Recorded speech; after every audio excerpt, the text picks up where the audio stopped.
ఎగురుతున్న ఓ ఎర్ర జెండా ఎత్తుకున్న సురవరం అలసిపోయిందా పార్లమెంటులో ప్రజల గొంతుకై మోగినా సురవరం నేడు మాకు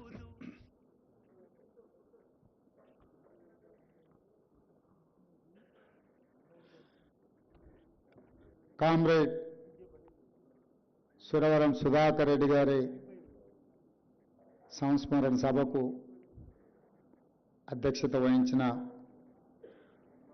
మిత్రులు శాసనసభ్యులు కూనంనేని సాంబశివరావు గారు, ఈ కార్యక్రమంలో పాల్గొన్న వారి ఆప్తులు డి రాజా గారు, నారాయణ గారు, రామకృష్ణ గారు, డాక్టర్ కేవీపీ రామచంద్రరావు గారు, వేదిక మీద ఉన్న ఇతర పెద్దలు, వారి కుటుంబ సభ్యులు, ఇక్కడికి విచ్చేసిన సురవరం సుధాకర్ రెడ్డి గారి అభిమానులు, కమ్యూనిస్టు సిద్ధాంతాలు నమ్మిన సానుభూతి పరులందరికీ కూడా నమస్కారం. సురవరం సుధాకర్ రెడ్డి గారు విద్యార్థి రాజకీయాల నుంచి జాతీయ రాజకీయాలకు ఎదిగిన, ఎంత ఎత్తుకు ఎదిగినా నమ్మిన సిద్ధాంతాన్ని ఆచరించిన పాలమూరు బిడ్డ. చాలామంది సమాజంలో గొప్పగా సిద్ధాంతాలు చెప్తారు, కానీ వాళ్ళు చెప్పిన సిద్ధాంతాలను వారు పాటించడానికి కాస్త ఇబ్బంది పడుతుంటారు. కానీ కామ్రేడ్ సుధాకర్ రెడ్డి గారు వారు సిద్ధాంతాలు చెప్పడమే కాదు, 65 సంవత్సరాలు సుదీర్ఘంగా వారు చెప్పిన సిద్ధాంతం, వారు నమ్మిన సిద్ధాంతాన్ని పాటించి వారు ఆదర్శంగా నిలబడి విద్యార్థి రాజకీయాల నుంచే కాదు జాతీయ రాజకీయాలలో పార్లమెంట్ సభ్యుడిగా ప్రజలలో ఒక గొప్ప గుర్తింపు గౌరవాన్ని పొందిన కామ్రేడ్ సోదరుడు.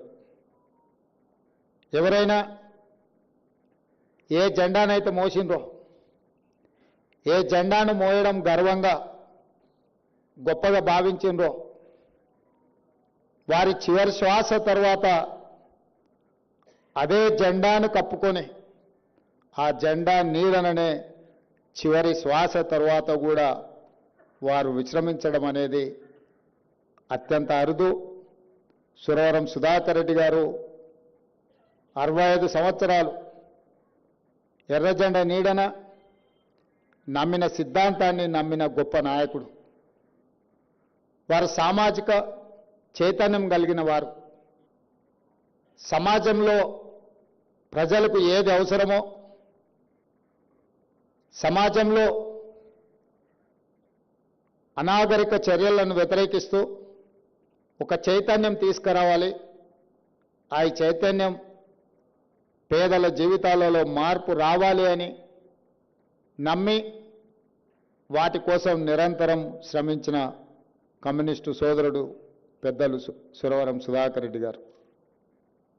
మహబూబ్ నగర్ జిల్లాకు సంబంధించి మొదటి తరం ఆనాటి నిజాం నిరంకుశ పాలనకు వ్యతిరేకంగా ప్రజలు ఉద్యమాలు నిర్మిస్తున్న సందర్భంలో ఒక పక్కన స్టేట్ కాంగ్రెస్ పార్టీ, రెండవ పక్కన కమ్యూనిస్టు సోదరులు సాయుధ రైతాంగ పోరాటాన్ని నిర్మిస్తున్న సందర్భంలో సురవరం ప్రతాప్ రెడ్డి గారు గోల్కొండ పత్రికను స్థాపించడమే కాకుండా నిజాం నిరంకుశ పాలన నుంచి విముక్తి కావాలి అంటే ఈ సమాజంలో చైతన్యం రావాలి. ఆ చైతన్యానికి గోల్కొండ పత్రిక వేదికగా వారు నిరంతరం కృషి చేసిండ్రు. ఆనాడు దేశ స్వతంత్రం కోసం బ్రిటిషర్స్ నుంచి విముక్తి కలగాలి అని మహాత్మా గాంధీ గారు 1921 నుంచి 1931 వరకు యంగ్ ఇండియా అనే ఒక పత్రికను స్థాపించి ప్రజాస్వామ్య పోరాట స్ఫూర్తిని, దేశ స్వతంత్రం కోసం పోరాటాన్ని మహాత్మా గాంధీ గారు నిర్మిస్తే మన ప్రాంతంలో హైదరాబాద్ రాష్ట్రంలో నిజాం నిరంకుశ పరిపాలనకు వ్యతిరేకంగా సురవరం ప్రతాప్ రెడ్డి గారు గోల్కొండ పత్రికను నడిపించడమే కాదు, ఆనాటి ఉద్యమాలలో ఒక స్ఫూర్తిని నింపిండ్రు. వారే కాదు, ఆ జిల్లా నుంచి మొట్టమొదటి హైదరాబాద్ రాష్ట్ర ప్రజాస్వామిక ముఖ్యమంత్రి బూరుగుల రామకృష్ణారావు గారు, మొదటి తరంలో సురవరం ప్రతాప్ రెడ్డి గారు, బూరుగుల రామకృష్ణారావు గారు ఆ జిల్లాకు వన్నె తీసుకొస్తే నిజాం పరిపాలన నుంచి విముక్తి కలిగినాక ప్రజాస్వామిక దేశంలో హైదరాబాద్ రాష్ట్రానికి నాయకత్వం వహించి ఒక స్ఫూర్తిదాయకమైన పరిపాలన అందించడంలో బూరుగుల రామకృష్ణారావు గారు ఎనలేని సేవల్ని ఆనాడు అందించారు. రెండో తరానికి వస్తే మహబూబ్ నగర్ జిల్లా నుంచి యంగెస్ట్ బెస్ట్ పార్లమెంటేరియన్, దక్షిణ భారతదేశం నుంచి మొట్టమొదటి ఉత్తమ పార్లమెంటేరియన్గా విద్యార్థి రాజకీయాల నుంచి జాతీయ రాజకీయాల వరకు రాణించిన పెద్దలు జైపాల్ రెడ్డి గారు. వారు నిబద్ధత కలిగిన సిద్ధాంతాన్ని నమ్మి కమ్యూనిస్టులు సహజ మిత్రులుగా భావించి వారు కాంగ్రెస్ పార్టీలో ఉన్న కమ్యూనిస్టు సిద్ధాంతాన్ని, కమ్యూనిస్టు సోదరులను సహజ మిత్రులుగా భావించి ఆ జిల్లా నుంచి రెండో తరంలో జైపాల్ రెడ్డి గారు, సురవరం సుధాకర్ రెడ్డి గారు రాణించడం జరిగింది. ఇది మా జిల్లాకు గర్వకారణం. ఎప్పుడైనా ఎక్కడికైనా ఏదైనా వేదికలు పంచుకున్నప్పుడు మన ప్రాంతం గురించి, మన వాళ్ళ గురించి, ప్రజలకు అందించిన సేవలు, ప్రజల వాళ్ళకు వచ్చిన గుర్తింపును చెప్పుకోవడం మన గౌరవాన్ని కొంత పెంచుతుంది. అందుకే ఈనాడు మొదటి తరంలో సురవరం ప్రతాప్ రెడ్డి, బూరుగుల రామకృష్ణారావు గారు ఆ జిల్లాకు వన్నె తెస్తే, రెండో తరంలో జైపాల్ రెడ్డి గారు, సురవరం సుధాకర్ రెడ్డి గారు మా జిల్లాకు వన్నె తెచ్చిండ్రు. వాళ్ళు ఎప్పుడూ ప్రజలలో గౌరవాన్ని పొందుతారు. వారి కుటుంబానికి ఎప్పుడూ ప్రజలు నమస్కారం పెడతానే ఉంటారు. వాళ్ళు నమ్మిన సిద్ధాంతాన్ని పాటించిండ్రు కాబట్టే ఈరోజు వాళ్ళ కుటుంబ సభ్యులు ఎక్కడ కనిపించిన ఈ సమాజం వాళ్ళని గౌరవిస్తుంది.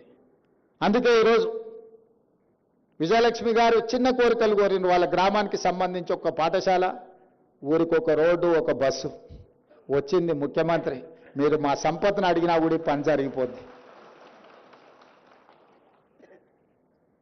ఈరోజు తెలంగాణ రాష్ట్రంలో ఏదైనా నిర్ణయం తీసుకోగలిగిన శక్తి మీ పాలమూరు బిడ్డకున్నది.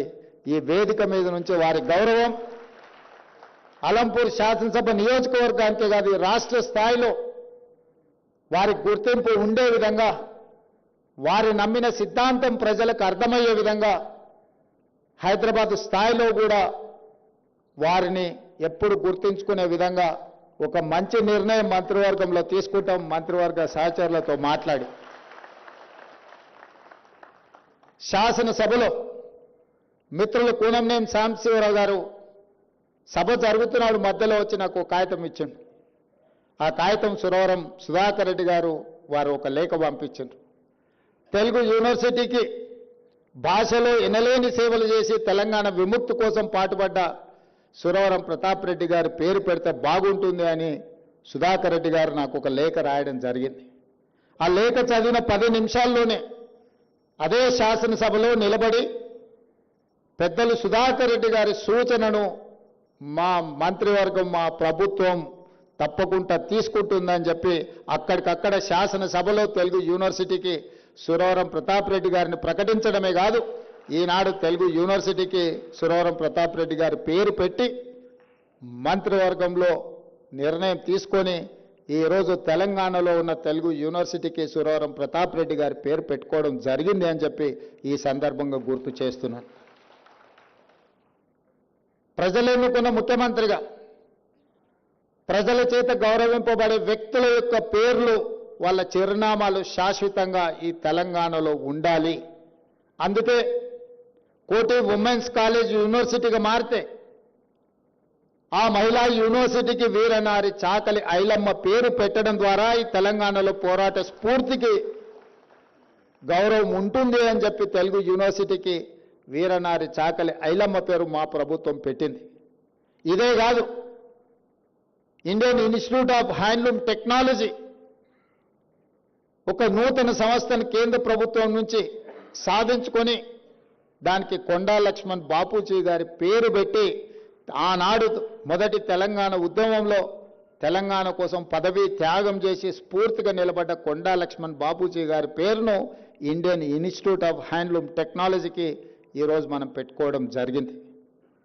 వీళ్ళందరి పేర్లు పెట్టుకోవడమే కాదు, ట్యాంక్ బండ్ మీద సర్దార్ సర్వాయి పాపన్న గౌడ్ యొక్క విగ్రహాన్ని ఈరోజు ప్రారంభించుకున్నాము అనంటే ఆనాడు సామాజిక చైతన్యం తీసుకొచ్చి బహుజనుల యొక్క ప్రభుత్వాన్ని పాలనను అందించి గోల్కొండ కోట మీద నుంచి పరిపాలన సాగించిన సర్దార్ సర్వాయి పాపన్న గౌడ్ విగ్రహాన్ని అక్కడ సెక్రటేరియట్ ముందలో మనము మొన్ననే నిర్ణయం తీసుకున్నాం.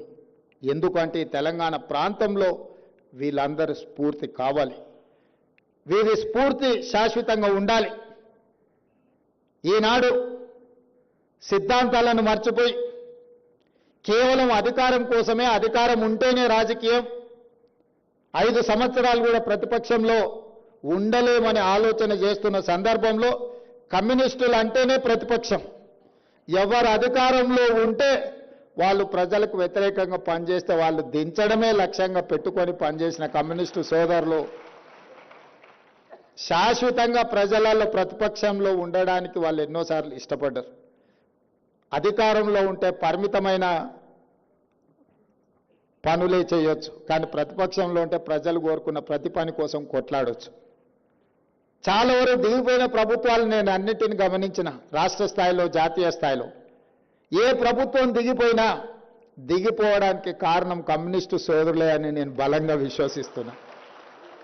మొన్న దిగిపోయిన ప్రభుత్వంలో కూడా అధికారంలో రావడానికి కమ్యూనిస్టులు పెద్దగా సహకరించరు, కానీ ఉన్నోళ్ళని దించడానికి మాత్రం పూర్తిగా సహకరిస్తారు.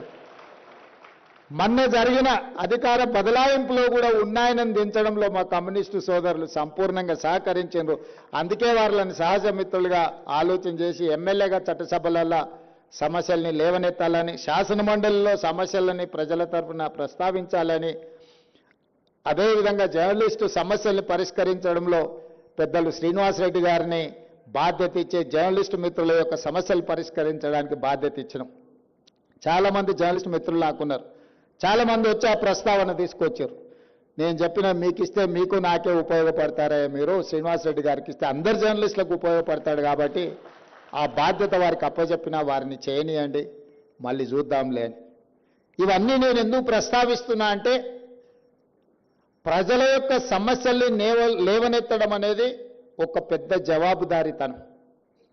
ఈ రోజున్న పరిస్థితుల్లో ప్రజల పక్షాన మాట్లాడే వాళ్ళు తగ్గిపోయినరు, పాలక పక్షంలోనే ఉండి పరిపాలన చేస్తామనే వాళ్ళు పెరిగిపోయినరు.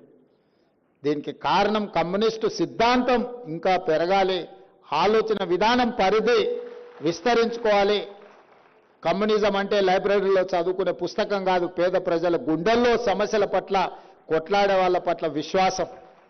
ఎర్ర జెండా కనిపిస్తే పేద ప్రజలకు ఒక నమ్మకం, విశ్వాసం. మిగతా జెండాలు కనిపిస్తే అధికారంలో ఉంటారు పోతారు అని ఒక ఆలోచన ఉంటుంది.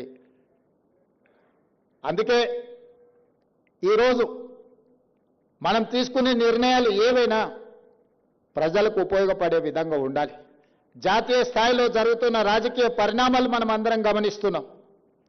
1 నేషన్ 1 ఎలక్షన్ అనేది అది 1 నేషన్ 1 ఎలక్షన్ కాదు, 1 పర్సన్ 1 పార్టీ ఎలక్షన్. ఇట్లాంటి సమయంలో సురవరం సుధాకర్ రెడ్డి గారు లాంటి నాయకులు జాతీయ స్థాయిలో ఉండింటే ఇంకా పక్కడ్బందీగా ఇండియా కూటమి రాజకీయాలు బలపడేవి. ఈరోజు జస్టిస్ సుదర్శన్ రెడ్డి గారు మన ప్రాంతం నుంచి ఉపరాష్ట్రపతిగా ఎన్నికల్లో పెట్టడం అంటే ప్రజాస్వామ్యాన్ని పరిరక్షించడానికి, ఈ రాజ్యాంగాన్ని రద్దు చేయాలనుకునే పక్షాలు ఒకవైపు ఈ రాజ్యాంగాన్ని పరిరక్షించి ప్రజలకు ఉపయోగపడే విధంగా దీన్ని మరింత బలోపేతం చేయాలన్న ఆలోచన ఇంకొక వైపు. ఇలాంటి సందర్భంలో సురవరం సుధాకర్ రెడ్డి గారు లాంటి వ్యక్తులు అవసరం. అందుకే ఈరోజు జాతీయ రాజకీయాలలో సిద్ధాంతం ముసుగులో అధికారాన్ని పదిలం చేసుకోవాలని, రాజ్యాంగాన్ని మార్చాలన్న ఆలోచనే కాదు, ఈరోజు ఎన్నికల కమిషన్ను కూడా వాళ్ళ రాజకీయ పార్టీలో పొత్తులో భాగస్వాములుగా మారుస్తున్నారు. ఇది అత్యంత ప్రమాదకరం ప్రజాస్వామ్యానికి. ఎన్నికల్లో నెగ్గాలి అనంటే కాంగ్రెస్ పార్టీ కమ్యూనిస్టు సోదరులను కలిసి వచ్చే పక్షాలను కలుపుకొని ప్రజల దగ్గరికి వెళ్తాం. ఎన్నికల ముందు శ్రేణులను కదిలించే ముందు మా అనుబంధ విభాగాలను ముందలో పెడతాం. అది మహిళా కాంగ్రెస్ కావచ్చు, లేకపోతే యువజన కాంగ్రెస్ కావచ్చు, విద్యార్థి కాంగ్రెస్ కావచ్చు. కానీ ఈనాడు అధికారంలో ఉన్న పెద్దలు ఎన్నికలు వస్తున్నాయంటే మొట్టమొదట వాళ్ళ అనుబంధ విభాగాలైన ఈడీ, ఇన్కమ్ ట్యాక్స్, సిబిఐలను పంపిస్తారు. ఉన్న వాళ్ళని అందరినీ కూడా అష్టదిగ్బంధం చేయండి అని. ఆ తర్వాత ఎలక్షన్ కమిషన్ను పంపిస్తారు. వాళ్ళకు వ్యతిరేకంగా వేసే ఓట్లను తొలగించమని. ఇది అత్యంత ప్రమాదకరమైన పరిస్థితి దేశ రాజకీయాలు ఈరోజు కొనసాగుతున్నాయి. అందుకే రాహుల్ గాంధీ గారు బీహార్లో ఓట్ చోర్ గద్దీ చోడ్ అని ఈరోజు ఒక స్లోగన్ తీసుకొని బీహార్లో వారు పాదయాత్ర ప్రజల దగ్గరికి వెళ్ళారు. ఇది ఎన్నికల్లో నెగ్గడం కోసం తాత్కాలికంగా రాజకీయ ప్రయోజనం పొందడం కాదు. ఈ దేశంలో మహారాష్ట్రలో జరిగిన పార్లమెంట్ ఎన్నికలకు ఆ తర్వాత 4 నెలల తర్వాత జరిగిన శాసనసభ ఎన్నికల్లో 1 కోటి కొత్త ఓట్లు నమోదైనవి. ప్రజాస్వామ్య ప్రేమికులారా ఆలోచన చేయండి. 4 నెలల్లో ఒక రాష్ట్రంలో 1 కోటి మంది పుట్టగలరా? పుట్టినోళ్ళ 1 కోటి ఓట్లు కొత్తగా రాగలవా? కానీ మోడీ గారి ప్రభుత్వంలో ఇది సాధ్యమైంది. ఆ 1 కోటి ఓట్లే మహారాష్ట్రలో రాష్ట్ర ప్రభుత్వాన్ని ఏర్పరచగలిగినాయి, ప్రజాస్వామ్యాన్ని పరిరహసించగలిగినాయి. అలాంటి విపరీతమైన పోకడలే ఈరోజు బీహార్లో జరుగుతున్నాయి. పార్లమెంట్ ఎన్నికల తర్వాత ఈరోజు 65 లక్షల ఓట్లు తొలగించబడ్డాయి బీహార్లో. ఓట్లు తొలగించడంతోనే ఆగదది. రేషన్ కార్డులు తొలగించడం జరగవచ్చు, లేదా వాళ్ళకు అందే సంక్షేమ పథకాలు తొలగిపోవచ్చు, లేదా వాళ్ళ ఆస్తులను కూడా కొల్లగొట్టవచ్చు. ఇలాంటి విపత్కరమైన పరిస్థితుల్లో విపక్షాలన్నీ ఏకం కావాలి, ఏకతాటిపై నడవాలి. ఈరోజు జాతీయ రాజకీయాలలో కాంగ్రెస్ కమ్యూనిస్టులే కాదు, ప్రజాస్వామ్యాన్ని పరిరక్షించాలనుకున్న ప్రతి వాళ్ళు కదలాలి. మాకేం నష్టం లేదు, మాకేం కష్టం రాదు అని మౌనంగా ఉంటే ఈ ప్రజాస్వామ్యానికి ప్రమాదం ఏర్పడే పరిస్థితులు ఈ దేశంలో ఉన్నాయి. ఈ విపరీతమైన పోకడలు మన దేశానికి మంచిది కాదు. 75 సంవత్సరాలు పూర్తి చేసుకున్న ఈ ప్రజాస్వామిక దేశంలో ప్రజల యొక్క ప్రాథమిక హక్కు అయిన ఓటునే తొలగించే ప్రమాదకరమైన పరిస్థితులు వస్తున్నాయంటే మనందరం కూడా ఆలోచన చెయ్యాలి, చర్చించాలి. మనం ఎవరము మాట్లాడడం లేదు, మనం ఎవరము చైతన్యపరిచే ఆలోచన చేయడం లేదు.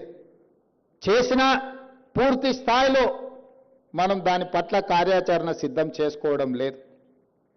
అందుకే ఈ వేదిక మీద నుంచి సురవరం సుధాకర్ రెడ్డి గారి సంస్మరణ సభ వేదిక మీద వారు నమ్మిన సిద్ధాంతం ప్రజాస్వామ్యం, వారు నమ్మిన సిద్ధాంతం డాక్టర్ బాబాసాహెబ్ అంబేద్కర్ గారు అందించిన రాజ్యాంగాన్ని ట్రూ స్పిరిట్తో అమలు చేయాలి అని వారి ఆలోచన. మరి వారికి మనం అర్పించే ఘనమైన నివాళి వారు పాటించిన సిద్ధాంతాన్ని ఈరోజు మనం కొనసాగించాలి. వారి జ్ఞాపకార్థంగా ప్రభుత్వం చేయవలసిన ప్రతి పని చేపడుతుంది. మంత్రివర్గంలో చర్చించి పాలమూరు బిడ్డగా నేను తప్పకుండా నిర్ణయం తీసుకుంటా. కానీ జాతీయ స్థాయిలో జరగబోయే రాజకీయ పరిణామాలు, విపరీతమైన పోకడలను నిలువరించడానికి మనందరం కలిసికట్టుగా పనిచేయాలి. ఆ పోరాటంలో రాహుల్ గాంధీ గారు ఏదైతే నిర్ణయం తీసుకొని ముందుకు వెళ్తుండ్రో మీరందరూ కూడా అండగా నిలబడాలని ఈ వేదిక మీద నుంచి విజ్ఞప్తి చేస్తూ మీ అందరి దగ్గర సెలవు తీసుకుంటున్న కామ్రేడ్ మిత్రులారా.